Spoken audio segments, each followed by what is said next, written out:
ओम 5/1/24। ओम शांति। रूहानी बाप रूहानी बच्चों को बैठ समझाते हैं। बाप खुद कहते हैं, मैं जब आता हूँ तो किसको पता नहीं पड़ता, क्योंकि मैं हूँ गुप्त। गर्भ में भी जब आत्मा प्रवेश करती है तो प्रवेश होने का मालूम थोड़े ही पड़ता है। जितने भी हैं जिनको लगता है हमारे में भगवान बैठा है, तो कौन है? देर के डर है नहीं भगवान। बाबा तो ब्रह्मा बाबा भी अपना अनुभव क्या सुनाते थे, कब आते हैं कब जाते हैं मालूम ही नहीं पड़ता। का मतलब मिसगाइड करती हैं। जिनको एहसास होता है कि हमारे में भगवान है, तो क्या वो कौन है? वो कोई ना कोई आत्माएं हैं जो मिसगाइड करती हैं। तिथि तारीख निकल ना सके। जब गर्भ से बाहर निकलती है तब यह तिथि तारीख निकलती है। कब निकलेगी, कब आएगी तिथि तारीख?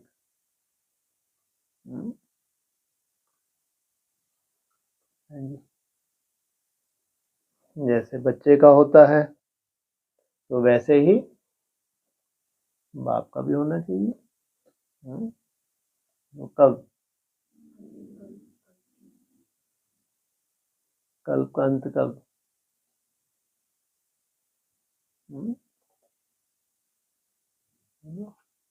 त्रिमूर्ति शिव जयंती। जब त्रिमूर्ति आया किस लिए है? आप समान बनाने के लिए। तो जब त्रिमूर्ति शिव जयंती हो तब बाप की भी प्रत्यक्षता हो। तो बाबा की प्रवेशता की तिथि तारीख का भी पता नहीं लगता। कब प्रवेश किया, कब रथ में पधारे, कुछ पता नहीं। फिर क्या और मुरली में क्या बोला है? तिथि तारीख तो नहीं निकाल सकते, लेकिन क्या सबूत है कि रथ में आए? ब्रह्मा के रथ में है। हाँ, जब ज्ञान सुनाते हैं। कोई को देखते थे तो वह नशे में चले जाते थे। समझा कुछ प्रवेशता है या कुछ ताकत आई है। ताकत कहाँ से आई? मैंने कोई खास जब तब तो किया नहीं। कौन बोलता है? ब्रह्मा बाबा। इसका मतलब क्या हुआ? ताकत कैसे आती है?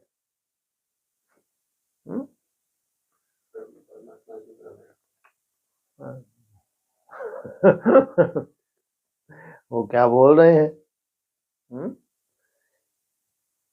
ताकत पूछ रहे हैं, ताकत कब आती है? वो तो बोल रहे हैं कि मैंने तो कोई जब तक किया नहीं, अचानक इनको आकर्षण हो जाती है, अचानक जो भी इनको अनुभूतियां होती हैं वो तो वो जाने। तो मेरा तो इसमें कोई रोल ही नहीं है।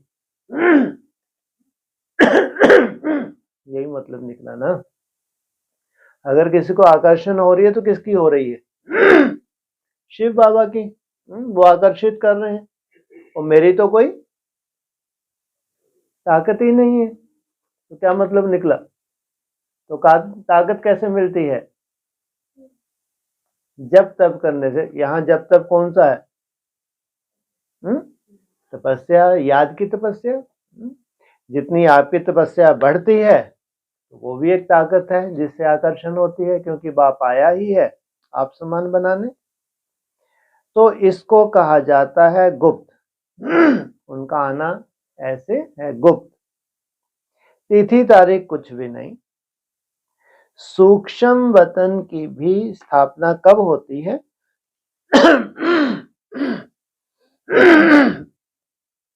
यह कुछ नहीं कह सकते। मुख्य बात है मनमनाव। सूक्ष्म बतन भी एक लिमिट के लिए रचा या हमेशा ही था? क्या बोला मुरली में? लेकिन मुख्य बात है, सूक्ष्म बतन की जरूरत किस लिए थी? क्यों रचा था? हाँ, बहलाने के लिए, साक्षात्कार, ट्रांस में जाना। कितने वर्ष के लिए रचा था? 40 वर्ष के लिए। तो वाक्य मुख्य है, मनमना भव। बाप कहते हैं, हे आत्माएं, तुम मुझ अपने बाप को बुलाती हो कि आकर पतितों को पावन बनाओ, पावन दुनिया बनाओ। बाप समझाते हैं, ड्रामा प्लान अनुसार जब मुझे आना होता है तो चेंज जरूर होती है। तो कितनी बड़ी चेंज सोचो, ड्रामा अनुसार आए तो कितनी बड़ी चेंज हुई कुछ चेंज?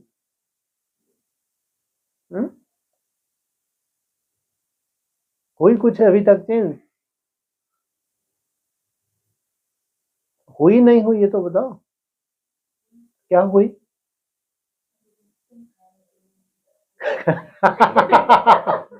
ये भी बढ़िया है, इससे अपन नेचुरोपैथी के ही चले जाते हैं। सुनो तो क्या कह रहे हैं ये। मुख्य बात है, मनमना बाप कहते हैं, हे आत्माएं, तुम मुझ अपने बाप को बुलाती हो कि आकर पतितों को पावन बनाओ। बुलाती किस लिए हो? ऐसा नहीं हमारा खान पान छुड़वा दो। किस लिए बुलाती हो? कि हमको पतितों को पावन बनाओ, पावन दुनिया बनाओ। पतितों को पावन बनाओ, पावन दुनिया बनाओ। तो फिर जब पहले पहले कर्तव्य करेंगे तो समझ में आएगा ना। तो अभी उनका कर्तव्य हुआ, कितने वर्ष हो गए? 85 वर्ष हो गए। तो अभी कर्तव्य हुआ। सोचो, इतना लंबा समय हो गया, अभी भी सब इंतजार कर रहे हैं, पता नहीं क्या कुछ ऐसा गुल खिलेगा, पता नहीं क्या ऐसे साक्षात्कार होने लगेंगे। तो कम से कम बच्चे को भी कितना समय लगता है परिपक्व गर्भ से बाहर आने के लिए? ऊपर उदाहरण दिया, कितना? 9 मास। तो ये 9 मास मानिंद कितने वर्ष लग जाएंगे? अभी 90 साल लग जाएंगे कम से कम, तब जाके ऐसी थोड़ी सी रिजल्ट निकलेगी जो हवा भी नहीं लगेगी, वो भी किसी परिवार में। ऐसी पावनता की पराकाष्ठा हो जिसकी कोई कल्पना भी ना कर सके। ये है शिव जयंती। देख लो, ढूंढ लो कहाँ है, कैसे। क्योंकि बोला ही है ना, मैं आके पतितों को पावन बनाता हूँ।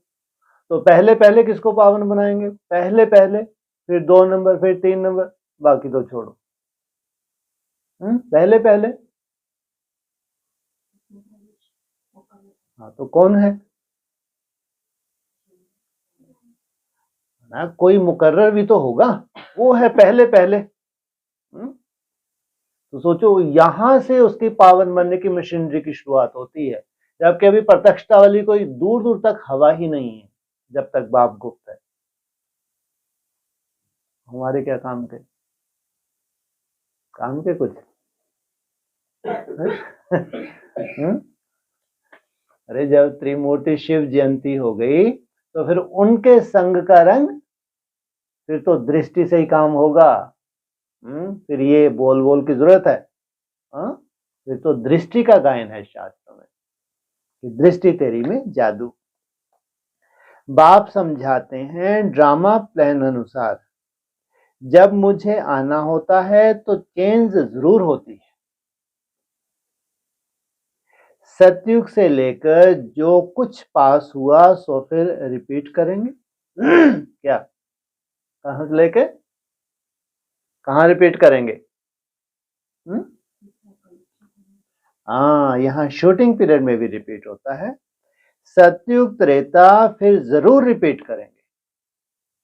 सतयुगी शूटिंग जिनके लिए है तो वो अपना ड्रामा शूट करेंगे, फिर त्रेता, फिर द्वापर, फिर कलयुग जरूर यहाँ शूट होना चाहिए। सेकंड सेकंड पास होता जाता है, संबत भी पास होता जाता है। कहते हैं सतयुग पास्ट हुआ, देखा तो नहीं, बाप ने समझाया है, तुमने पास किया क्या? सतयुग पास हुआ, तुमने देखा?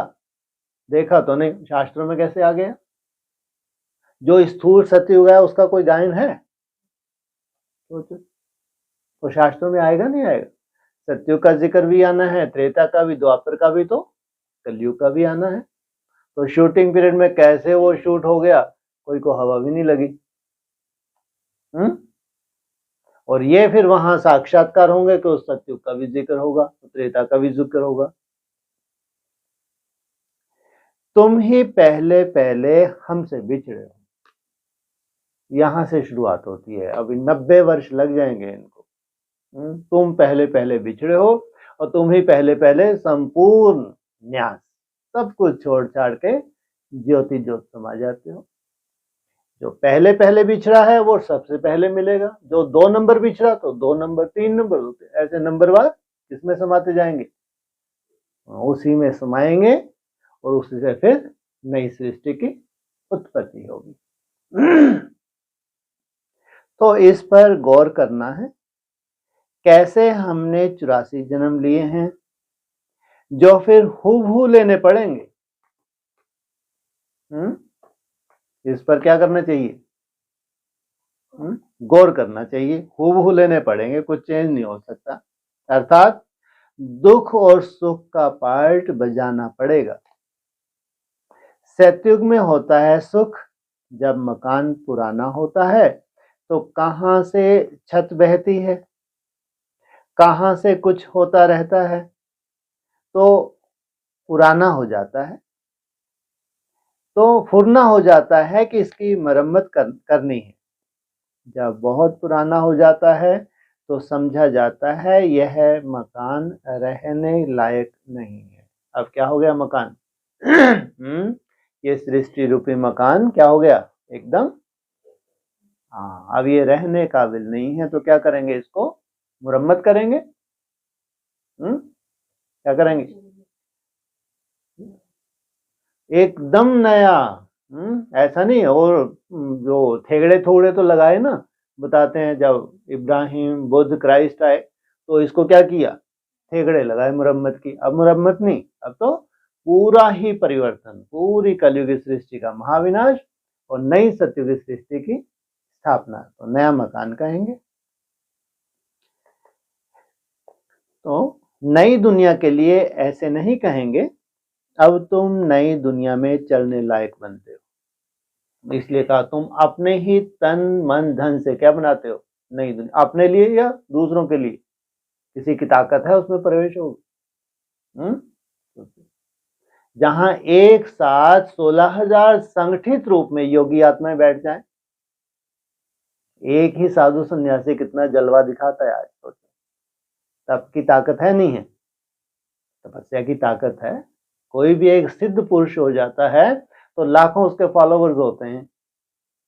ऐसे 16,000 सिद्ध पुरुष अगर एक साथ संगठित रूप में कहीं बैठ जाएं, जो कितना बड़ा जलवा होगा। पूरी प्रकृति शांत, सतो प्रधान, वो छोटी सी सृष्टि अलग और ये एकदम तामसी सृष्टि अलग। तो हर चीज पहले नई फिर पुरानी होती है।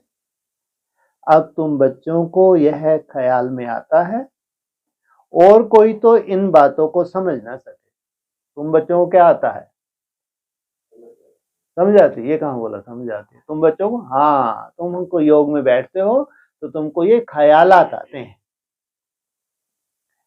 गीता रामायण आदि सुनाते रहते हैं, उसमें भी बिजी रहते हैं। तुम हम भी इन्हीं धंधों में बिजी थे। अब बाप ने कितना समझदार बनाया है। बाबा कहते हैं बच्चे, अब यह पुरानी दुनिया खत्म होने वाली है, अब नई दुनिया में चलना है। तुमको क्या बनाया? कितना समझदार। माना जितना योगी होता, जितना सूक्ष्म बुद्धि, उतना ही वो बुद्धुओं जैसे बातें नहीं करता। ऐसा विनाश हो जाएगा, ऐसे लाइट ही लाइट हो जाएगी, ऐसे ऊपर से देवताएं उतर आएंगे, इनको कहेंगे बुद्धू, है ना। जितना योगी होगा सूक्ष्म बुद्धि, उतना ही वो क्या होगा? समझदार। ऐसे भी नहीं सब चले जाएंगे। इसलिए कहा संपूर्ण विनाश तो कभी प्रलय हो जाए, महाप्रलय, ऐसी तो होती नहीं। सब मुक्ति धाम में बैठ जाएं, यह भी कायदा नहीं प्रलय हो जाए। तुम जानते हो यह पुरानी दुनिया और नई दुनिया का बहुत ही कल्याणकारी संगम युग है। पुरानी दुनिया भी होगी और इसमें नई दुनिया भी होगी, दोनों का संगम है। दोनों दुनिया दिखेंगी एक साथ। इसलिए कोई उसको कहेगा पैराडाइज, कोई जन्नत और कोई बैकुंठ या स्वर्ग। अब चेंज होनी है, फिर शांति धाम में चले जाएंगे। वहां सुख के वासना की भी कोई बात नहीं। कहां? शांति धाम में जब ज्योति ज्योत समा जाएंगे तो वहां सुख वाली कोई बात नहीं है, शांति में समा जाएंगे। गायन है, यज्ञ में विघ्न पड़े सो तो पढ़ते रहते हैं, कल के बाद भी पढ़ते रहेंगे। तुम अब पक्के हो गए हो, अब तुम्हारे ऊपर कोई विघ्नों का असर होता नहीं है। यह स्थापना विनाश का कोई छोटा काम नहीं है। भगवान आके जो स्थापना और विनाश का कार्य कोई छोटा मोटा नहीं है। विघ्न किस बात में पड़ते हैं? बाप कहते हैं काम महाशत्रु है, इस पर ही अत्याचार होते हैं। द्रौपदी की भी बात है ना, ब्रह्मचर्य पर ही सारी खिटपिट है। सतो प्रधान से तमो प्रधान बनना है जरूर, सीढ़ी उतरनी है, पुरानी दुनिया जरूर होनी है। इन सब बातों को तुम ही समझते हो और सिमरन भी करते हो, और पढ़कर पढ़ाना भी है, टीचर बनना है। जरूर नॉलेज बुद्धि में है, तब पढ़कर टीचर बनते हैं।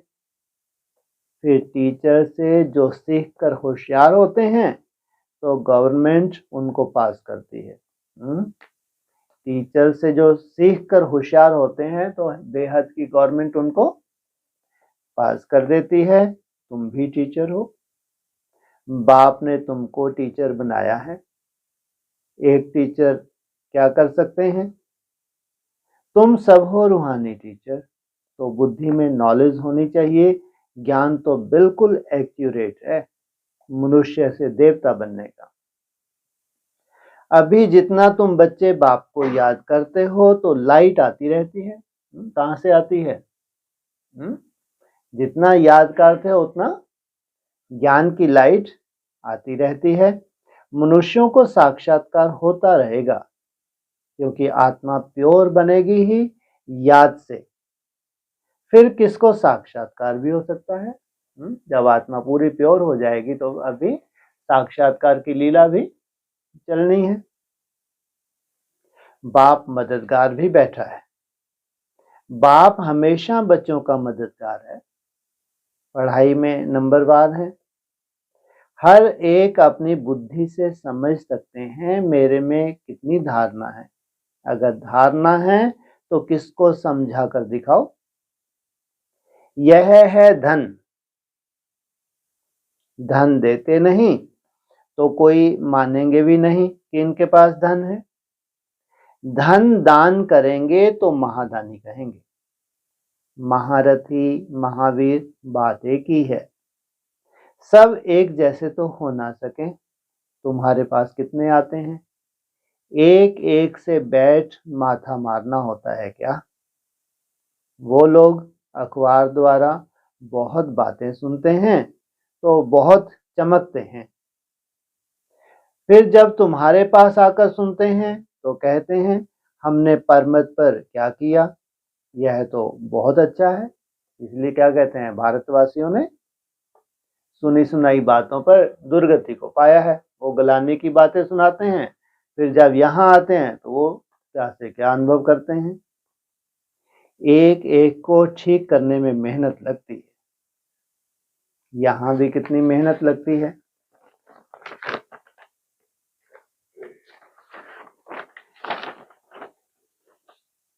फिर भी कोई महारथी, कोई घोड़ेसवार, कोई प्यादा। यह ड्रामा में पार्ट है, यह तो समझते हो। आखिरी जीत तुम्हारी होनी है, जो कल पहले बने थे वही बनेंगे। क्या कहा?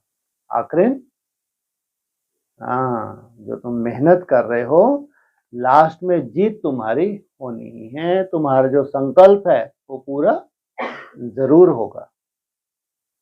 पुरुषार्थ तो बच्चों को करना ही है। बिना पुरुषार्थ के प्रारब्ध बन नहीं सकती। पुरुषार्थ अर्थात मेहनत तो करनी ही है। बाप राय देते हैं, समझाने की कोशिश करो।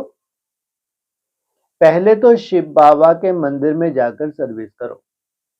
कहाँ है शिव बाबा के मंदिर?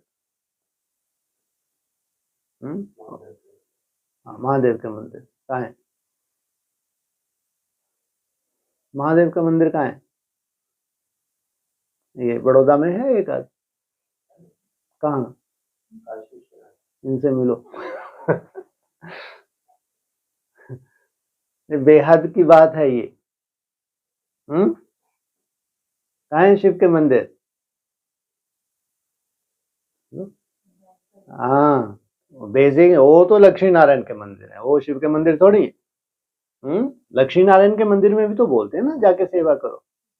वो बेसिक वो है लक्ष्मी नारायण के मंदिर, और एडवांस है शिव बाबा का मंदिर। तो सर्विस करो। तुम पूछ सकते हो यह कौन है, इस पर क्यों पानी चढ़ाते हैं लोग, कैसे उल्टे हैं?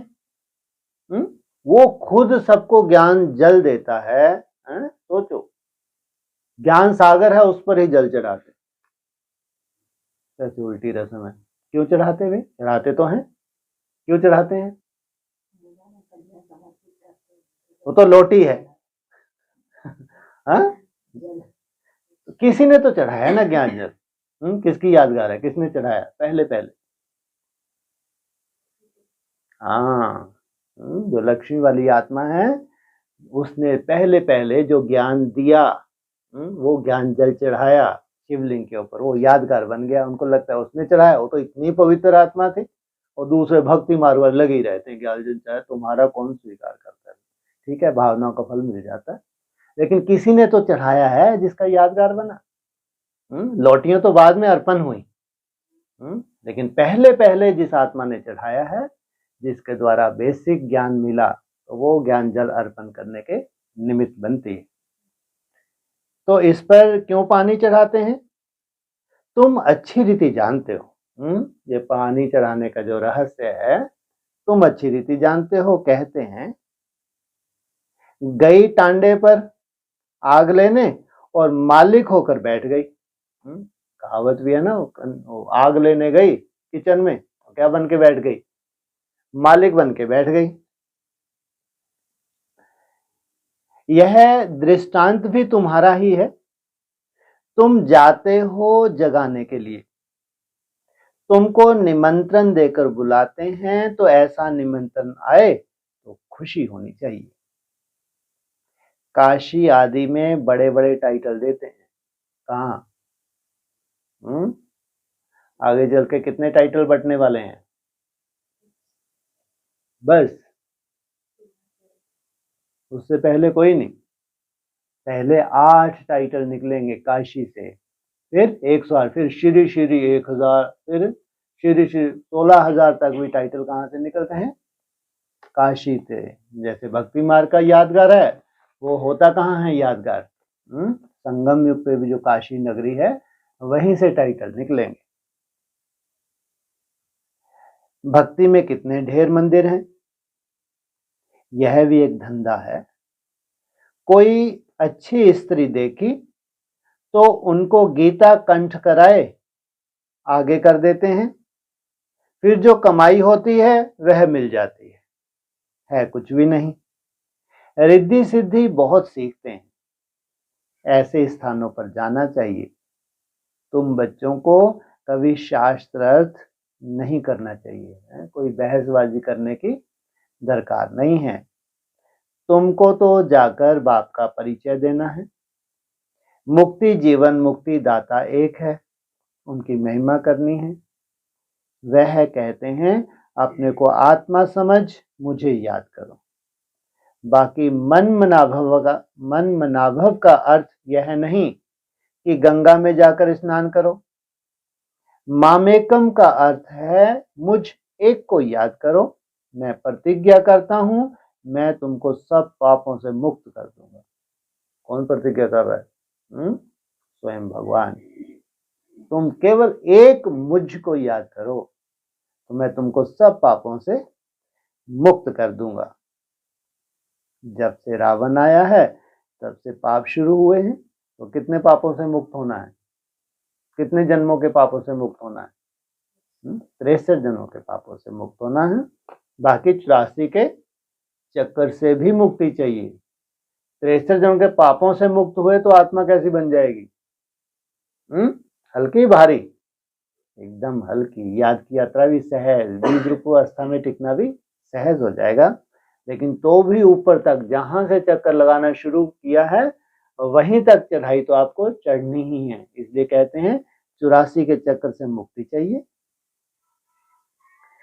तो मामेकम का अर्थ है एक को याद करो, मैं प्रतिज्ञा करता हूं मैं तुमको सब पापों से मुक्त करूंगा। जब से रावण आया है तब से पाप शुरू हुए हैं। तो ऊंच पद पाने का बहुत पुरुषार्थ करना है। पोजीशन के लिए मनुष्य रात दिन कितना माथा मारते हैं, यह भी पढ़ाई है। इसमें कोई किताब आदि उठाने की बात नहीं है। वो पोजीशन के लिए कितना माथा मारते हैं, कितनी पढ़ाई पढ़ते हैं। और यहाँ भी क्या है, ये पढ़ाई है। तो तुमको इस पढ़ाई को जितनी धारणा होगी उतना ही मर्तबा मिलता है। 84 का चक्कर तो बुद्धि में आ गया है, कोई बड़ी बात नहीं है। एक एक जन्म की डिटेल थोड़े ही बताते हैं।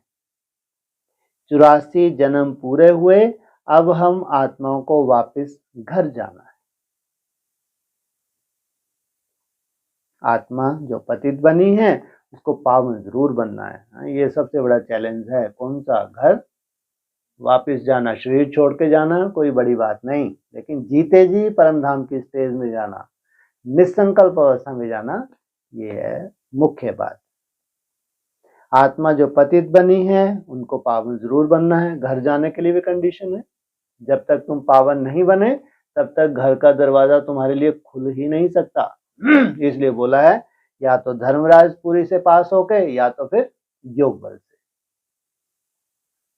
सबको यही कहते रहो, मामेकम याद करो। बच्चे कहते हैं बाबा योग में नहीं रह सकते। अरे तुमको सन्मुख कह रहा हूं मुझे याद करो। और फिर योग अक्षर तुम क्यों कहते हो? कौन कहते हैं योग अक्षर? किनका है? सन्यासियों का है। हम क्या कहते हैं? याद। योग कहने से ही तुम भूलते भी हो। बाप को याद कौन नहीं कर सकता? लौकिक माँ बाप को कैसे याद करते हो? यह भी माँ बाप है ना, यह भी पढ़ते हैं। सरस्वती भी पढ़ती है, पढ़ाने वाला एक बाप ही है। तुम जितना पढ़ते हो फिर औरों को समझाते हो। बाप कहते हैं बच्चे शास्त्र पढ़ने जप तप करने से मुझे प्राप्त नहीं कर सकते हो। बाकी फायदा क्या?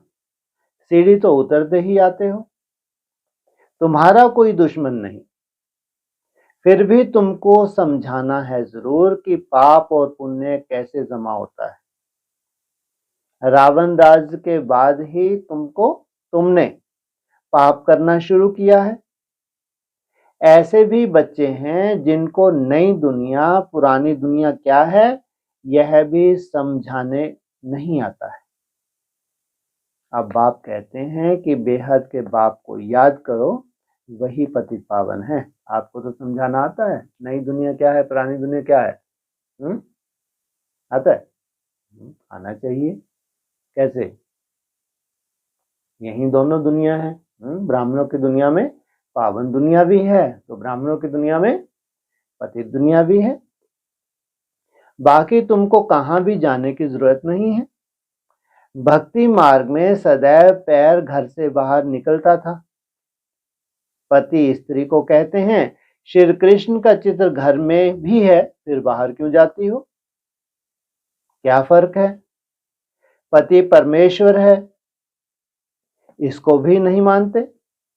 भक्ति मार्ग में बहुत दूर दूर ऊंचा मंदिर बनाते हैं जो मनुष्यों का भाव बैठे।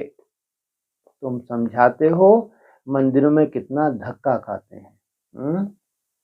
लास्ट में कहां तक पहुंच गए? गिरावट कहां तक होगी? पति को ही क्या? परमेश्वर है, घर में ही बैठा है परमेश्वर।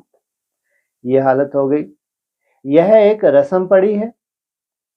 शिव काशी में तीर्थ करने जाते हैं, परंतु प्राप्ति कुछ भी नहीं। अब तुमको तो बाप की श्रीमत मिलती है, तुमको कहां भी जाना नहीं है।